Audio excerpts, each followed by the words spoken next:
sacerdotal, ano presbiteral, ano vocacional, a igreja vem convocar. Ano sacerdotal, ano presbiteral, ano vocacional, senhores nos vem chamar. Seja bem-vindo. Te convido para conhecer um pouco mais da história de vida do Monsenhor Olinda Dalla Pozza, natural da Diocese de Vicenza, mais especificamente do distrito de Bertesmo, nascido em 23 de setembro de 1930, hoje completado seus 80 anos, quase 81 anos de vida, completando agora, proximamente, 50 anos de vida consagrada, 50 anos de sua ordenação presbiteral. Sendo que de 80 anos de vida, mais de 40 deles são vividos na missão, vividos no Brasil. Mais de 40 anos de vida entregue no anúncio da palavra, batizando, pregando, celebrando, indo até os confins da terra. Te convido então, venha conhecer um pouco mais do Monsenhor Olinda Dalla Pozza, sua vida, sua missão, sua vocação. Vamos? Do alto de 80 anos de vida, nós sabemos que cada passo é um momento importante. Nós que estamos aqui com o Padre Nino, reunidos com ele, para comentar um pouco mais de sua história, de sua vida, queremos então perguntar a ele, o que o senhor destacaria do rico momento de sua infância? O que o senhor destacaria para nós? Bom, a minha infância é lógico que se construiu dentro do clima da família, né? Nós éramos uma família numerosa, 8 irmãos, 5 mulheres, 3 homens. E os nossos pais eram pessoas muito humildes, né? Povo do mundo rural, mas um mundo rural que não era tão atrasado, né? Então, para mim era gostoso conviver com os meus pais, com os meus irmãos. E ali, todas as aventuras que uma criança pode encontrar, né? na vida simples da família, no trabalho da terra do meu pai, no trabalho também doméstico da mãe, né? E nas brincadeiras dos irmãos, né? Com as briguinhas também inevitáveis, mas não era coisa. E quanto à fé, o que o senhor experienciou da fé nesse momento da infância? Quais as experiências de Deus o senhor gostaria de aprofundar para nós, de algo que o senhor vivenciou? Bom, minha mãe era muito religiosa, né? Então a família nossa era uma família realmente construída em cima da religiosidade, né? Família católica. Então, minha mãe era uma mulher de grande oração. Leitura, não lia a Bíblia porque ainda não era costume, né? Os jornais católicos, Vida de Santos. Eu conheci os santos por meio da narração da minha mãe, né?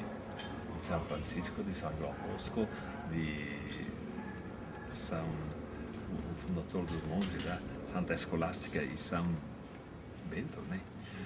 Então, minha mãe que me contava essas histórias. Como nasceu o primeiro presépio com São Francisco de Assis, né? Como foi a vida de São João Bosco, que ela tinha um irmão, né, que era seminarista salesiano e morreu no seminário, né, meningite. Mas ela era encantada sempre com dela e com São João Bosco, naturalmente, e a mãe, Margarida, né? Então a gente caminhava, não tinha televisão, mas tinha uma belíssima televisão que era a narração da minha mãe, né? Todas as noites, quando nos levava para dormir, né? Todas as semanas. Então, cada um queria uma história. Minha mãe tinha a história da família dela, etc., né? Da roça. Me lembro sempre os incêndios que aconteceram na fazenda, por exemplo. Então, era uma tragédia que marcou a vida dela, né? E outros acontecimentos, né, da vida da família. Também ela, por sua vez, tinha 14 irmãos, né? Então, cada irmão é uma história, é um romance, né? Então a gente tinha como interessar minha mãe e ocupá-la todas as noites, antes de a gente dormir e rezar um pouquinho junto com ela. Tinha também essas novelas que a mamãe contava. E depois, durante o dia, tinha as aventuras nossas, né? De meninos, de briguinhas, de brincadeiras, etc. Não? Pequenas aventuras. Minha mãe ia lavar a roupa na beira do córrego, tá? Ia lá também, entrava na água, sujava a água, a mamãe ficava. Então, a gente ia pescar, né? Com um trapo, pano, pescar os peixinhos pequenos, né? Início de juventude, o senhor começou a notar ali as sementes da vocação, né? Como é que foi a descoberta da vocação, a descoberta da figura do sacerdote, do padre?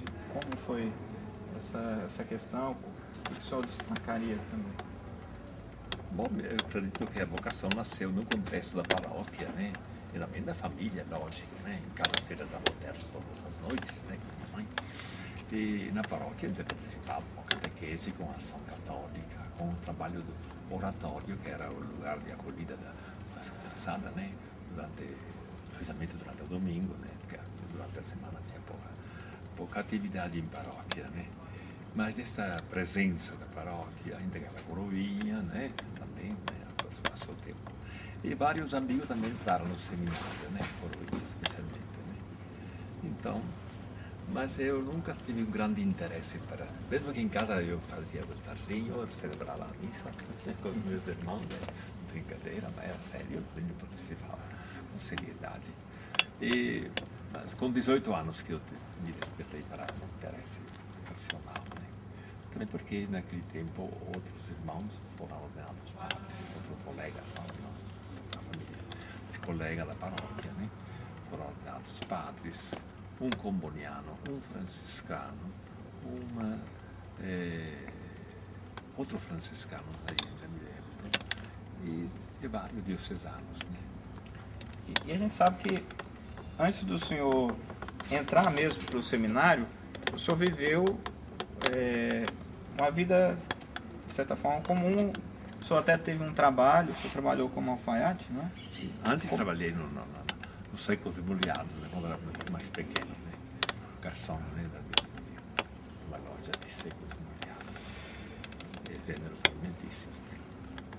E depois que terminou a guerra, aí eu fui para o trabalho de alfaiate. Assim, de 5 anos. Desse período do trabalho, o que o senhor vê como crescimento pessoal?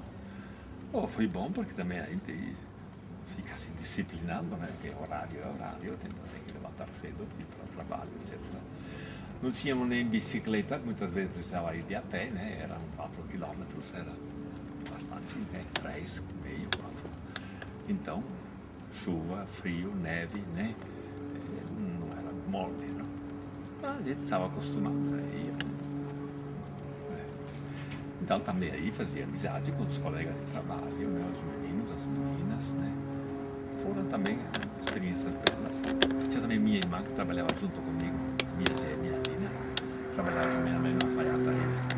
Ainda tem também esse caso, né? De outras vocações na família, né? Minha irmã, que veio logo depois de mim também, que foi irmã comboniana. Quase contemporaneamente a minha entrada no seminário, também entrou na congregação da Daniel Compone, né? Fundador das missões africanas. Mas ele não trabalhou na África, trabalhou sempre no Equador. O qual o senhor teve a oportunidade de participar da canonização, de né? Daniel Compone. Eu com ela na Praça de São Pedro. Nesse período da juventude, o senhor teve algum namoro ou alguma paixão? Bem, sim, claro, né? A gente devia ser normal, não? Então, interesse, etc. Mas nós, na Ação Católica, trabalhava muito em colaboração, então, muitas amizades, né? Também porque nós éramos orientados pelo padre, no sentido de um namoro verdadeiro, preparação para o futuro, né? Valorizar a mulher, que dizia, não é você apegar-te a uma menina, pronto, né? Mas fazer amizade com o grupo das meninas, porque lá você poderia considerar, descobrir os valores ou menos de uma mulher. Porque se você, dizia sempre Paulo, você fixa uma menina, você pensa que o mundo é só daquele tipo de mulher lá. Depois descobre que tem outro tipo de mulher. Tem a mulher mais trabalhadeira, tem a mais fofoqueira, tem a mais mais tipo de família, né? E mais religiosa, séria, uma religiosa superficial, né? Interessante, né? Formar-se uma ideia mais completa daquilo que são os valores, né, da mulher e também dos meninos, né, que vão vivendo juntos, né. Tem de tudo, né? Todo tipo de meninos tinha, né. O senhor chegou a ter uma namorada mesmo, fixa? Fixa não, mas a amizade sim, né. Não, porque a vocação nasceu naquela época que a gente estava buscando, né, uma resposta para a vida. E também tendo 8 irmãos, também todos eles tinham namorada, então indiretamente a gente fazia experiências, não? E organizava as festas, uma coisa outra, e os bailes, né, que eram proibidos pelo padre. Mas a gente vai fazendo a escola da vida, né, que te propõe, que te oferece ideias, né, princípios, modo de fazer as coisas, realizações, né, erros também. Nosso mundo era sadio, né? Não tinha tanta corrupção como hoje, né? Tudo bagunçado também na Itália, nesse sentido. E assim, nesse processo de discernimento vocacional, como se deu o discernimento e como o senhor notou mesmo que a sua vocação, o seu desejo e aquilo que Deus te chamava era a vocação ao sacerdócio? Bom, eu fui conversando com o meu confessor, que também era diretor espiritual, né? Era um professor que vinha do seminário todo sábado e domingo, né? E especialmente com ele, eu conversei muito, né? Padre Sérgio. E foi importante, porque ele me acompanhou. Em certo momento ele não tinha muito entusiasmo para que eu entrasse no seminário, no começo. Também porque eu já tinha 18 anos, né? E o seminário, eu só acolhia os meninos depois da classe da escola primária, né? Com 11 anos, entrava no seminário. Depois, a não ser que ia em algum instituto, etc., mas eu não tinha intenção de entrar, eu não gostava de entrar no seminário na diocese. Certa vez o senhor dizia que o ato do seu confessor, aliás, o ato não, a figura de um padre que o senhor viu numa foto, em que ele dava absolvição após a confissão, te chamou a atenção. Sim. O que o senhor recorda dessa imagem? Não, essa imagem, essa foto que era no Jornal da Ação Católica, me lembro bem, que foi o momento em que vi claro, isso que Deus quer mim. Então, visto que a confissão para mim foi uma coisa muito, a direção espiritual, foi uma coisa muito válida para mim, né? Foi muito importante, né, para as minhas decisões. E aquilo me convenceu também da importância de dedicar a vida também para ajudar outras pessoas como eu fui ajudado. E foi aí, né, olhando essa foto do padre que estava dando a absolvição a um jovem, né? Eu me vi lá e percebi que era velho, era para dedicar a própria vida a uma finalidade que oferecia paz, alegria, segurança, especialmente para jovens, né? Eles estão em busca, mas não tem quem. Nesse momento em que o senhor se preparava para entrar para o seu seminário, a gente sabe que aconteceu um fato doloroso, né? Quando o senhor participava de um acampamento com os jovens, né, vocacional, o seu pai veio a falecer enquanto trabalhava no campo. Como foi esse momento em que há essa perca e ao mesmo tempo o senhor que já era tão entrosado a nível de paróquia e também a nível de espiritualidade, de religião, fé? Os momentos difíceis da vida, né? Era a primeira experiência que eu fazia de alguém que faleceria na família, né? Era meu pai, que eu tinha abraçado naquela manhã, antes de sair para o acampamento era do seminário, né? Dos meus colegas de seminário, do segundo ano de filosofia. E íamos com o reitor, o vice-reitor, para esse acampamento. Meu pai faleceu no sábado, foi no sábado que eu fui para lá. Sábado à tarde ele faleceu no trabalho. E no dia seguinte, o vice-reitor não quis que eu passasse a noite com essa ideia de preocupação. Foi no domingo seguinte, depois da missa, ele me chamou e me falou que papai estava passando mal, me falou que tinha já falecido. Então nós vamos lá, fomos, né? Quando chegamos em casa, eu vi que tinha as janelas fechadas, eu falei, opa, aqui as coisas estão bem sérias. E o reitor falou, não faça tragédia. Bom, eu não tinha intenção de fazer tragédia nenhuma, mas ele era preocupado que eu não me deixasse tomar pela emoção, etc. Não? E isso, eu, sabendo que tipo que sou eu, né? Não é que eu que faça muito alarme ou alardes, né? Fui em casa, né? Encontrei toda aquela serenidade também que eu vi. Minha mãe, os meus irmãos, só a minha irmã mais velha que estava chorando. Os outros eram, sim, sérios, mas... Né? O senhor tinha quantos anos quando isso aconteceu, padre? 22 ou 21. 22. Eu recebi do meu reitor uma carta naquela circunstância. Foi interessante, me acompanhou até hoje também, né? Ele dizia, você foi atingido por um luto muito grave, etc. Não? E são momentos difíceis. É para você que quer ser um padre. Sabe que os padres são sempre muito procurados nas horas difíceis das famílias, né? Porém, muitas vezes vamos consolando essas pessoas, mas não temos experiência de sofrimento pessoal. Nosso consolo é apenas de palavras, né? Mas tendo uma experiência difícil, dura, né? De sofrimento, isto te serve também para entender melhor o sofrimento dos outros. Então você é habilitado também a consolar os outros que sofrem, né? Que se você não sofre, não entende bem o sofrimento dos outros, né? É interessante essa observação que ele colocou naquela cartinha. Monsenhor Arena. E ainda nessa temática de vocação, tendo despertado a vocação aos 18 anos, mais propriamente, né? E adentrado ao seminário já com mais de 20. Sim. Num momento em que uma vocação dessa idade era uma vocação tardia já. Sim.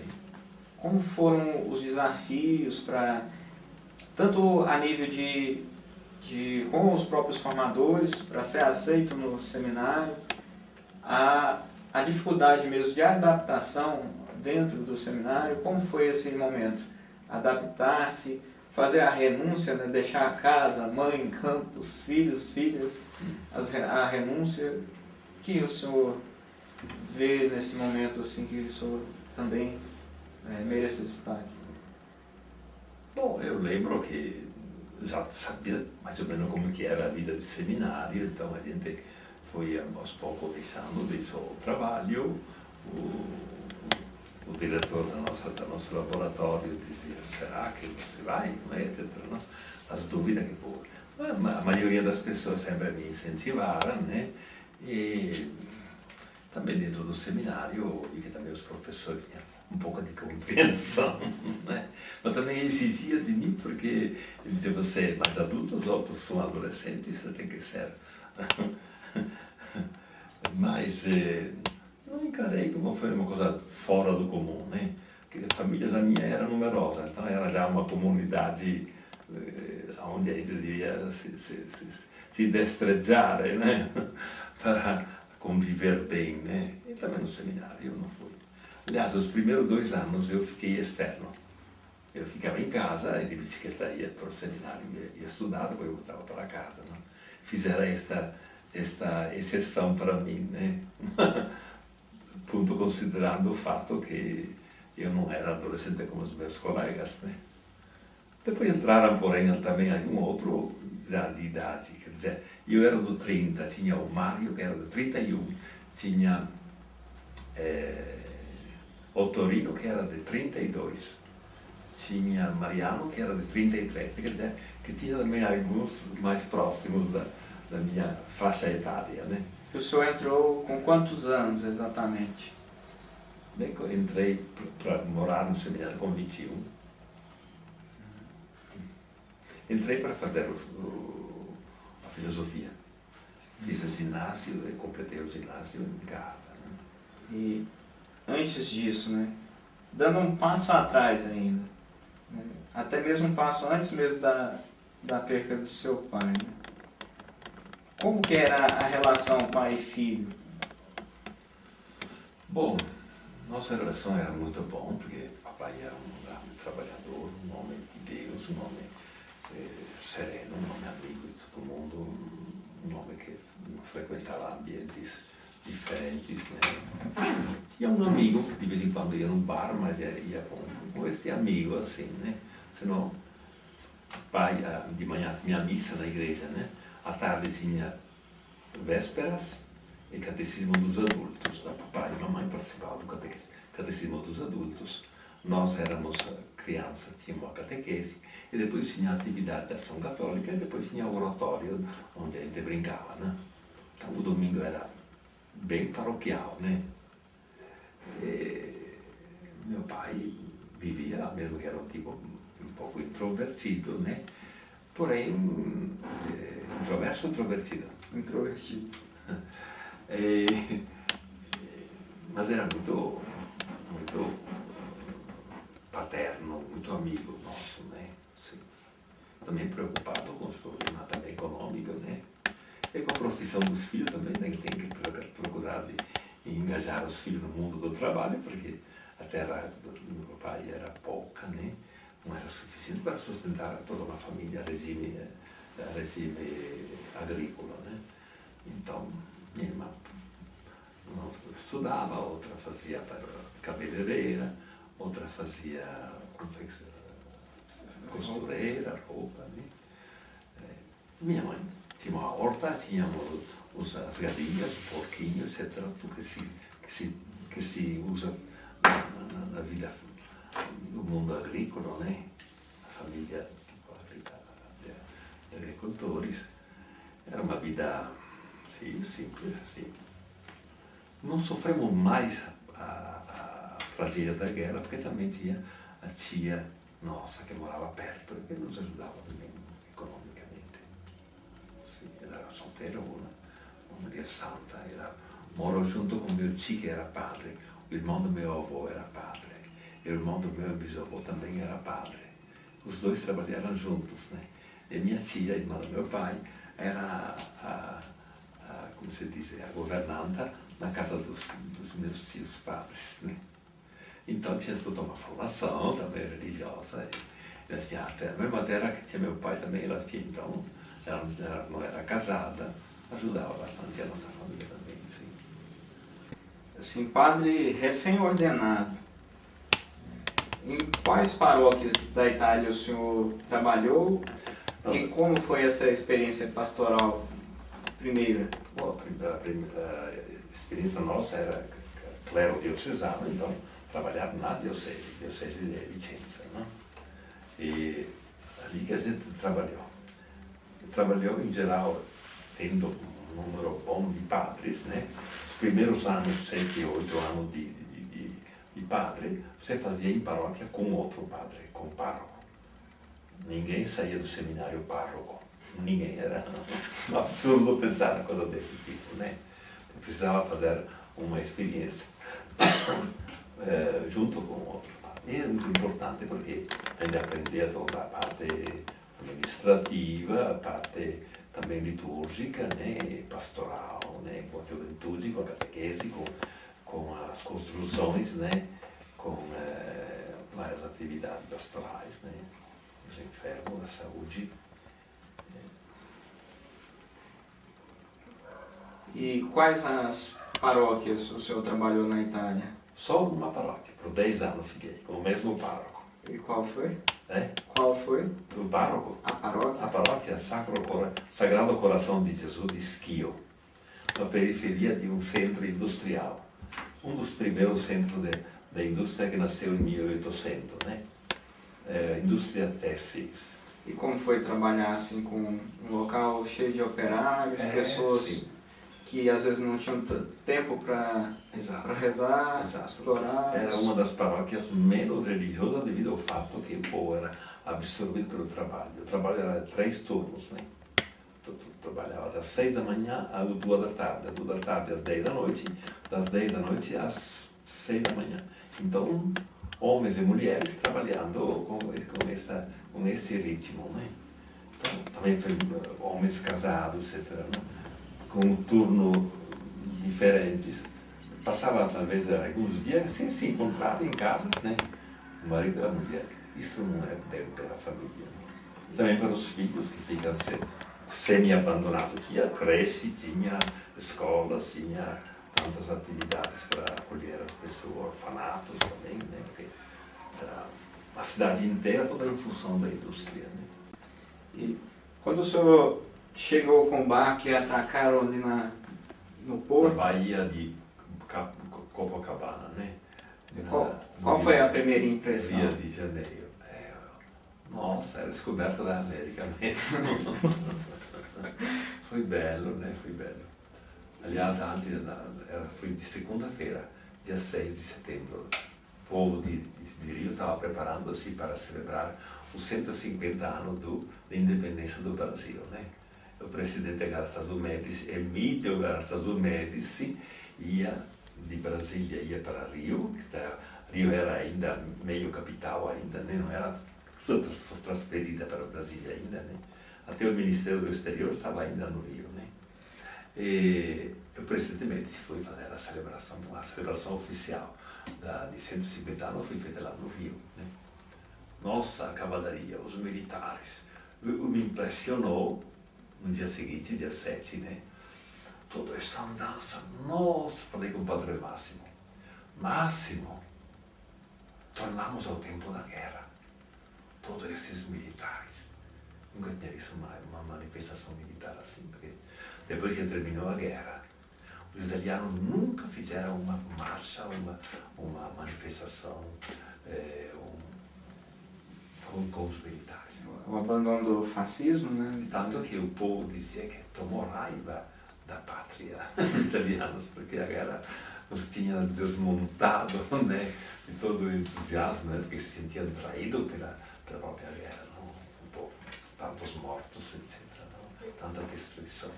Então ninguém queria falar dela. Ser militar era um castigo. A adaptação aos costumes, assim, alimentação, a relação interpessoal, né? A gente sabe que a cultura é um pouco diferente. Como foi essa inculturação, né? E essa adaptação? Nós somos os hóspedes de uma organização religiosa, dos stigmatinos, porque eu trouxe uns pacotes para esses padres, né, que me pediram. Porque eu vindo de navio, tinha o direito, era um direito que tinha criado, que o missionário podia trazer tudo o que quisesse, porque era material interessante para o seu trabalho de pastoral. Eu trouxe 4 caixotes grandes com remédios, com roupa, etc. Mas um outro amigo padre, ele pediu para um bispo stigmatino da Bahia, se podia também trazer no meu nome, outros 40 caixotes. Padre Márcio me deu outros caixotes. Então, era um privilégio que tinha quem fazia a primeira viagem de navio, né?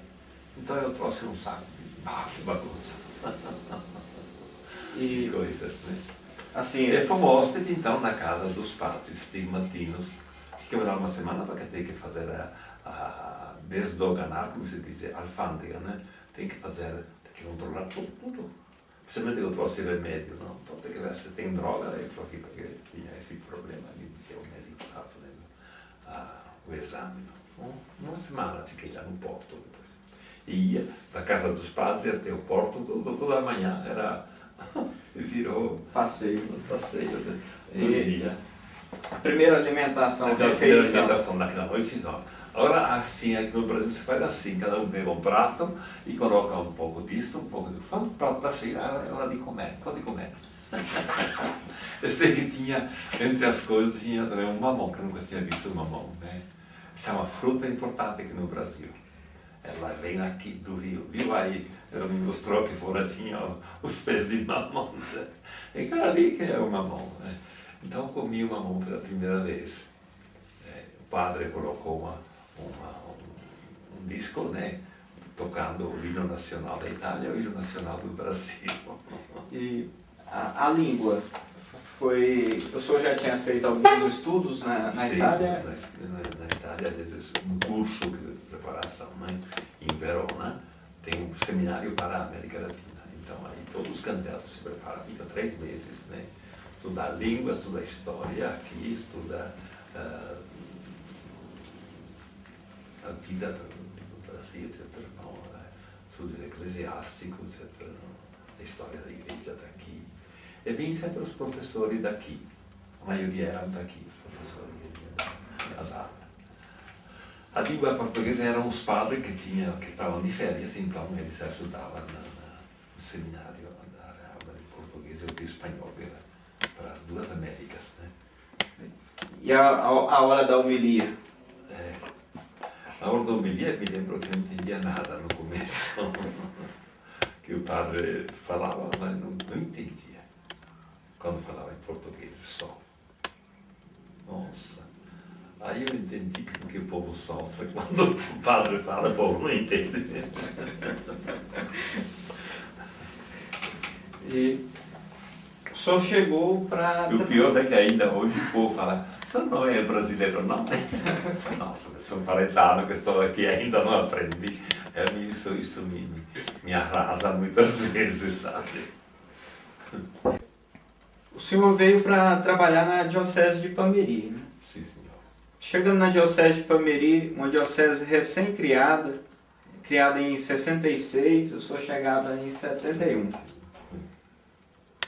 O que o senhor encontrou de realidade eclesial ali, a realidade daquela diocese? Como o senhor sentiu essa diferença de realidade diocesana ali na Diocese de Ipameri, às vezes até comparativamente com o que o senhor vivia, a realidade de Vicenza?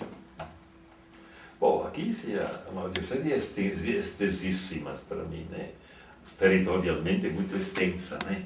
Poucas paróquias, porém, então, pouco clero, aí a possibilidade de relacionar-se com maior facilidade com todo o clero, se bem que a maioria eram americanos dos Estados Unidos, franciscanos, né? Província franciscana, os mesmos franciscanos que estão aqui na paróquia universitária, né? Em São Francisco, perto da universidade, né? Então, os mesmos franciscanos. Então, depois também aqui eu conheci vários franciscanos que estavam lá, em Catalão, em Ipameri, em Goiandira, onde eu trabalhei no lugar de 2 padres americanos que saíram, né? E deixaram o colégio, deixaram a paróquia, nós assumimos lá. O colégio fui assumido por uma irmã catequista, no lugar das irmãs também franciscanas que deixaram também, né? O colégio. E essa realidade do povo, né? Essa realidade de Sebes, muito presente em Orizona, onde o senhor foi ficar pela primeira vez, e que o Padre Máximo era um grande estimulador, e seu conterrâneo, né, de Vicenza também, ali da Diocese. Sim.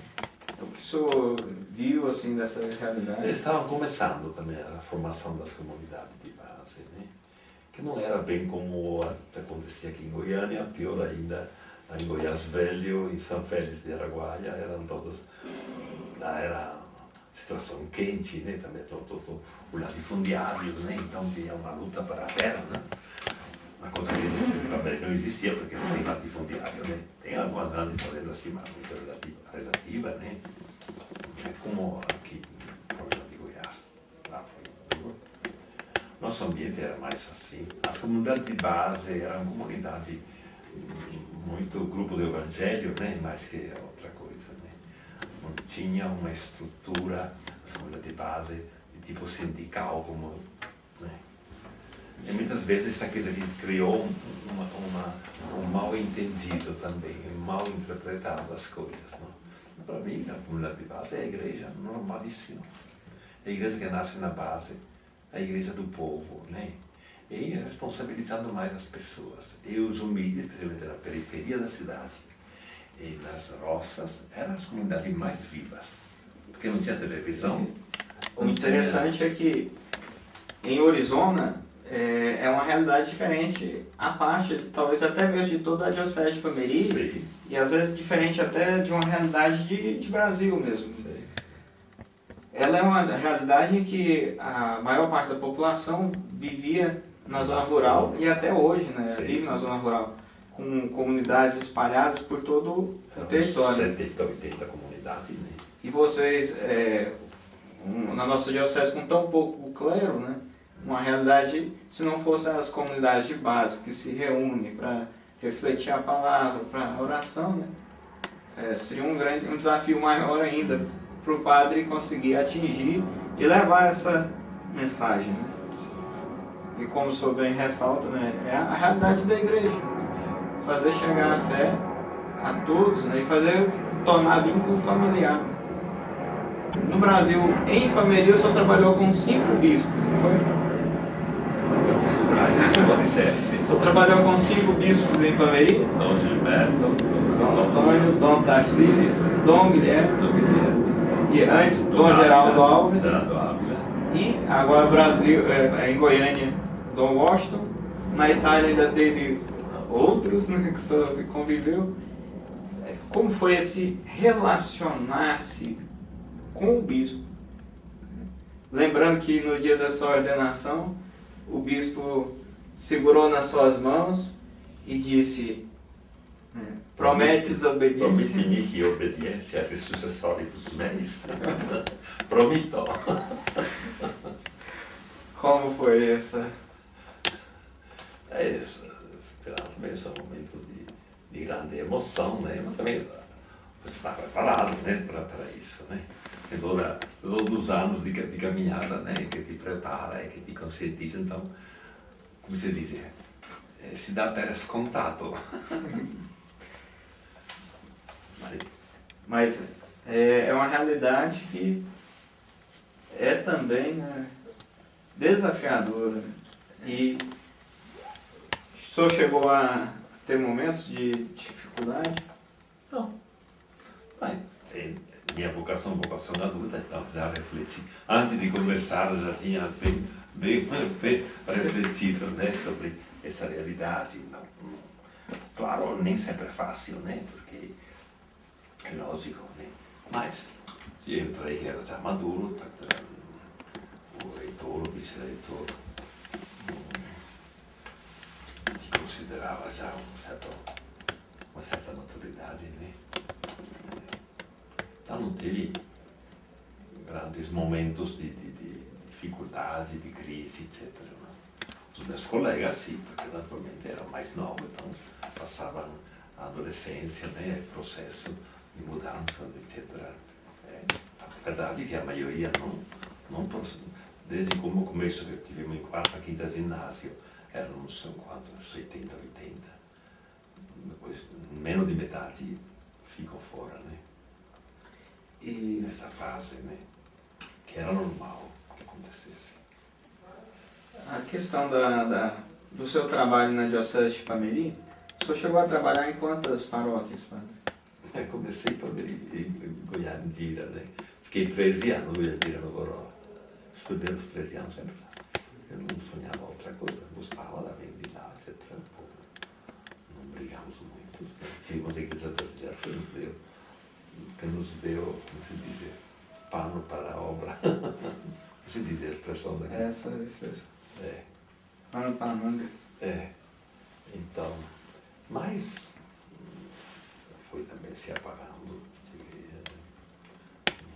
Não é que atrapalhasse mais do que tanto. Organizava o cursilho, um tipo de cursilho da nossa maneira, para pegar os homens, pegar os jovens, pegar as mulheres, pegar a criançada, a catequese também bem organizada. Né? De forma que a igreja brasileira ficou uma Cinderela ali ao lado, não fazia medo. Dali o senhor partiu já para Caldas Novas? Dali eu fui para Cristalina, de Cristalina para Caldas Novas, de Caldas Novas para Corumbaíba, de Corumbaíba para Caldas Novas, de Caldas Novas para Itália, da Itália para Goiânia. Tá aqui. Mas antes só foi para Catalão, 3 anos sim, servidor. exato, sim. De Catalão, eu fui em Catalão, sim. Com hortelã. Mas o senhor não chegou a ir para a Itália a trabalho, né? Não, porque logo no Washington pediu de voltar para cá, e para que o bispo tinha estabelecido que nós não voltávamos para Itaberi. Então, Aí aproveitou que veio para cá o Núncio Apostólico para inaugurar o Instituto Santa Cruz. Então ele, Dom Costa, fez a carta ao nosso bispo e botou também a firma do Núncio. Depois de uma vida toda trabalhando nas paróquias, sair dessa realidade de paróquia, de povo, né, de mais pessoas reunidas, ainda que o senhor já tinha um trabalho dentro do seminário, né, como confessor e diretor espiritual, mas agora se abre uma nova realidade, a partir de 2006. Então, a partir de 2006, como foi esse estar quase integralmente no seminário, sabendo que o senhor também auxilia aos finais de semana na paróquia da Colina Azul, aqui em Aparecida de Goiânia, né? Mas como foi esse voltar para o seminário, né? Depois de mais de 50 anos? Não, mas eu já vinha no seminário sempre, todas as semanas, ou cada 15 dias, ou cada semana, quando estava ainda em Goiânia, ia para Itaberi, né? Depois o Quinca me chamou aqui, então eu vim por aqui uma vez cada 15 dias, né? Quando estava em Gorumbaíba tinha mais tempo, vinha cada semana, né? Segunda e terça, né? E depois, então, quando eu vim para morar no seminário, era uma novidade relativa, né? Não é que foi tudo uma mudança de dia para a noite, né? Sim. Fui me acostumando com maior facilidade, né? Para mim foi sempre uma coisa muito bela, empenhativa, sim, também, né? Não sempre é fácil, porque a gente talvez se pede mais do que a gente pode, mas claro que sou com essa grandeza de coração, o coração preenche toda e qualquer questão, e o senhor também não precisa de diminuir, a gente sabe que o senhor é uma pessoa muito capacitada, né? E ao mesmo tempo, eu queria fazer uma pergunta. O senhor viveu um momento antes do concílio, e apesar de que o seu trabalho pastoral não foi de tão grande tempo, foi 1 ano, 2 anos, né? Apenas de trabalho, antes do concílio como padre, mas depois do pós-concílio, em diversos momentos, década de 70, 80, final de 80, crises vocacionais, uma falta de identidade do clero, naquele momento de readaptação. O senhor percebeu como assim, os seus colegas do clero vivendo esse momento? E a realidade do adjornamento, né? Que esse reorganizar da igreja e reorganizar pessoal de cada um, né, também, quanto personalidade, a nova figura do padre, de certa forma, né? é um processo lento, porém, né? Talvez no Brasil, sendo a igreja mais nova, mais jovem, né? Menos clero, essas mudanças também se notam com maior facilidade, né? E tem também maior facilidade de entrar em crise, de abandonar. Né? Então, o número dos padres que deixou a igreja não foi tão grande lá na Itália, né? Foi maior em outros países, especialmente na América Latina, né? Isso se notou. Então, a necessidade de criar um clero que respondesse às exigências novas, né? Porque também lá tinha muito clero de idade, né? O clero de idade não é que muda com tanta facilidade, mas também tem toda uma cabeça já feita, né? Então continua um certo tipo de trabalho, né? Isso também garante uma certa estabilidade e não cria essa crise, né? de mudanças e de dificuldade nesse sentido, né? Sim. O povo vai para frente e aos poucos vai mudando, canta ainda um pouco de gregoriano, canta também um pouco de italiano. E aos poucos o mundo vai mudar, porque as crianças que vêm chegando, né, elas são catequizadas de uma forma diferente, não? E hoje são eles que estão tomando conta das coisas, né?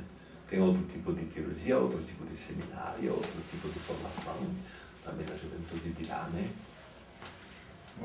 A gente agradece muito, Padre. Então, esse momento de bate-papo, né, que a gente teve essa oportunidade. Que Eu agradeço. É uma oportunidade ímpar, né? Porque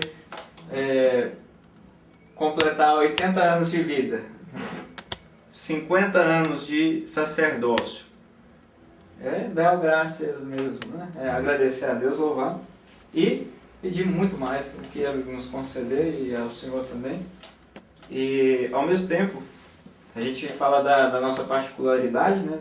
Do quanto nos ajuda a sua personalidade e a sua presença dentro do seminário, né? Enquanto vocação também. E ao mesmo tempo eu gostaria que o senhor deixasse uma mensagem para aqueles paroquianos por onde o senhor passou, né? Tanta gente que o senhor entrou na vida deles, eles entraram na sua vida e virou uma coxa de retalhos que se entrelaçou, né? Então, que o senhor pudesse aproveitar para fazer uso, deixar uma mensagem para esses paroquianos, amigos, pessoas que entraram, seus familiares, quem sabe algum dia alguém possa ver também esse nosso vídeo. Bom, é lógico que a gente sente um senso de sentimento de gratidão, né, por tudo aquilo que a pessoa fora, a colaboração que a gente encontrou nas paróquias em Goiandira, Corubaíba, em Cananova e Catalão, né, menos aqui em Goiânia, mas na Colina Azul a gente também tem umas boas amizades também lá, né. Então a gente, sem o povo, o padre é um pastor sem ovelha, não é ninguém, né. Quem dá sentido ao ser padre é a comunidade, né, que é a família do padre, né, e que motiva a pessoa também a trabalhar, a colaborar, participar, alegrar-se juntos, sofrer juntos, né, porque tem tudo que acontece nas famílias também passa também dentro do coração do padre, dentro da vida do padre, o interesse do padre, não? Muitas vezes não tem como acompanhar todo mundo, né, então a gente fica com uma certa remorso, também uma certa dificuldade, né, por não poder fazer mais, né. Mas também aquilo é um apelo a saber que o padre não é ele, mas é Cristo, o verdadeiro padre, né, e que faz. E Deus também nos conhece por dentro, conhece também os limites que nós temos, a possibilidade e a não possibilidade de responder a tantas exigências, de forma que a gente, mesmo que não pode alcançar todo mundo, apertar a mão de todo mundo, a gente sabe que é compreendido, que é amado igualmente assim, né? Então eu também quero agradecer, especialmente eu que sinto que me realizei graças à participação, à sua participação nessa entrevista também, né? Jornalista do seminário, né? E do quartel de Ipameri. Obrigado, viu, Murat? Deus se pague. Mas antes da gente dar o nosso tchau, né? Eu queria mais uma mensagem que o senhor pudesse deixar. A mensagem para aquele que hoje está começando a despertar vocacionalmente, aquele que já está no seminário e aquele que já se aproxima da ordenação, prestes a receber ali sobre ele a oração, né, consagradora. Eu diria a todos os jovens, né, que já estão na caminhada, que estão se preparando, que estão se despertando, né, que evidentemente essa coisa não é do homem, é de Deus, que quer a colaboração do homem, né? Então que Deus tem que ser a prioridade. E a nossa formação, a nossa catequese, a liturgia, a educação religiosa, tudo isso são as premissas para que nasçam as vocações. Temos que cuidar bem de tudo isso, né? Porque se as crianças, se um jovem vem na missa, vê que tem uma pregação que convence, vê que tem uma liturgia bem preparada, bem organizada, né? Isso cria interesse, né? Aliás, é Deus que é a perfeição e que também, por meio dos instrumentos que é a igreja, com a sua liturgia, com a sua formação, né? Comunica esses valores, né? E os jovens, né? São interessados, eu diria, vão para frente, mesmo que nos momentos difíceis vão chegar, sim. Momento de crise não falta, né? Mas quem faz tudo, o grande protagonista é Deus, é Jesus, né? Então, ele não falha, ele não faz de conta, faz. E nós com ele fazemos, né? Então, bom trabalho, boa missão para todos, né? Obrigado. Sim.